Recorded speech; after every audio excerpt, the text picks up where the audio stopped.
We have two candidates as commissioners who I believe are the epitome of what's good about Montgomery County. Our former DA, who absolutely has been a staunch Republican over the last 4 years for us and in the past, and the fiscal hawk, Jenny Brown from Lower Marion Township, really are what Montgomery County needs right now to combat what we've been going through over the last 4 years. We also have our roll office team behind us here this evening, and we're ready to go. We're united, we're ready to fight, and quite frankly, we want to have our two candidates speak right now. First of all, Jenny Brown.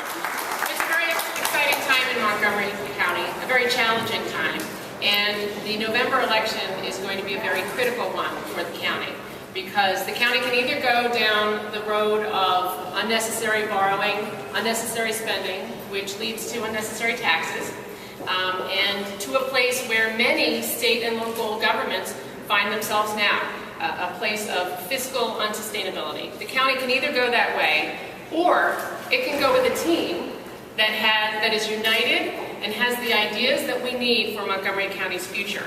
A team led by Commissioner Bruce Castor, a team that I'm very proud to be on.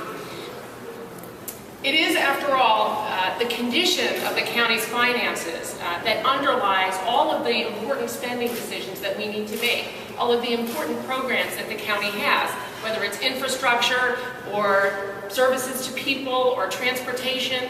All of these things require sound fiscal finances, fiscal shape of the county. And the county cannot afford to continue to spend and borrow in the way that it has.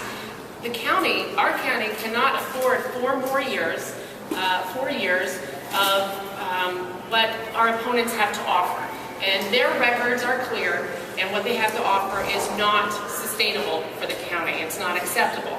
Now, there are many decisions that have led to the critical place where we are in the county, and we could spend a lot of time placing blame. But this team, our team, is about the future. And this team here today has the right ideas. We understand the county's fiscal challenges. We know what to do to put us on the right track, and we stand ready to do that. I am absolutely honored and proud to be Bruce Castor's running mate and to be a teammate of these very fine people that are on our ticket. Thank you so much for being here today. Thank you, Jenny. We had originally scheduled this to be outside, but they say that in every life a little rain must fall, so we as Republicans, we have suffered a deluge over the last 3.5 years, to be sure. So it's almost ironic that we had to move inside because of the rain.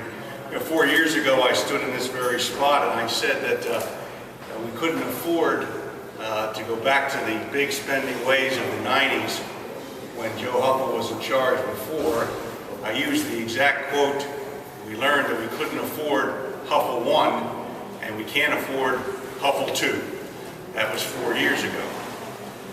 Well, the election came and went, and the entire Democratic platform advanced by Commissioner Huffle during the campaign was adopted into law and is now the law of Montgomery County, both fiscally and policy-wise. Well, almost 100% of it until the Supreme Court struck down one of their laws just this week by unanimous decision. The ultimate spanking in the law when the Supreme Court accepts a case and then summarily dismisses the appellant's argument. And that's sort of the way the county government has run over the past 4 years. And it's interesting, you recall back 4 years ago, Marcel Groen, Bob Kern's counterpart as the Democratic chairman, he went out and he recruited Joe Huffle to come in and bring in his fiscal ideas and take over the county government. The county government that had almost $100 million surplus, it had low debt, it had high morale, it had an outstanding reputation. It was considered to be a model of county efficiency. But Joe Huffle, under the guidance of Marcel Groen, was going to come in and fix all those problems that we terrible Republicans created. And they got their wish. And the Marcel Groen-backed programs that Joe Huffle advanced, they all came to pass. And then a strange thing happened. Exactly what I predicted 4 years ago, that we couldn't afford Huffle 1, and we can't afford Huffle too. Marcel Groen in the newspaper in December, he says, we're not backing Joe Huffle anymore because he's a child and we don't put a child in charge of the government. This is the guy he picked. This is the man he wanted. This is the policies that Marcel Groen and the Democrats advanced and put forth in their campaign. And the voters put Huffle in office. And those policies, 100% of them came to pass. And none of the policies that the Republicans who had led this county successfully for all those years came to pass. So now we're asked, wait a minute.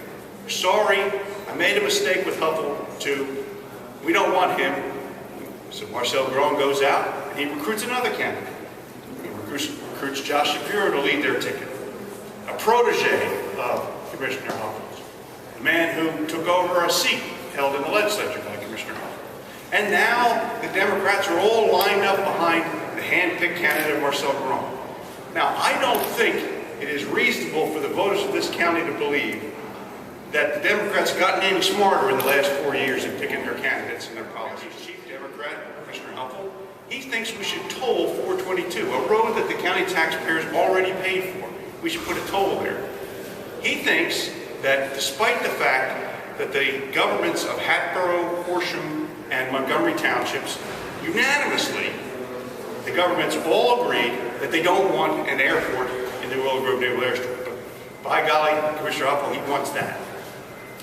In fact, Commissioner Huffle even went so far as to say that Judge Nicholas, 7 judges of the Commonwealth Court, and 7 justices of the Supreme Court were all wrong when they ruled that elected county officials can't have their decisions questioned by the county commissioners, and that the team behind me is going to be the team that restores fiscal sanity in Montgomery County. So I am very pleased here to announce that I am part of a wonderful team who went through an arduous process to select the best possible candidates. We have the best possible candidates. We don't expect people to vote for us because we're Republicans. We expect people to vote for us because economic sanity needs to return to the county, and we're the ones to do it. Thank you. Richards and Shapiro's claims that they're pulling support away from the Republicans over to the Democrats. Well, unless they have a crystal ball and know what's going to happen on Election Day, it's just campaign rhetoric. You'll recall that the same claims were made 4 years ago, and the election turned out exactly the opposite of what they were claiming. That'll be the same thing again.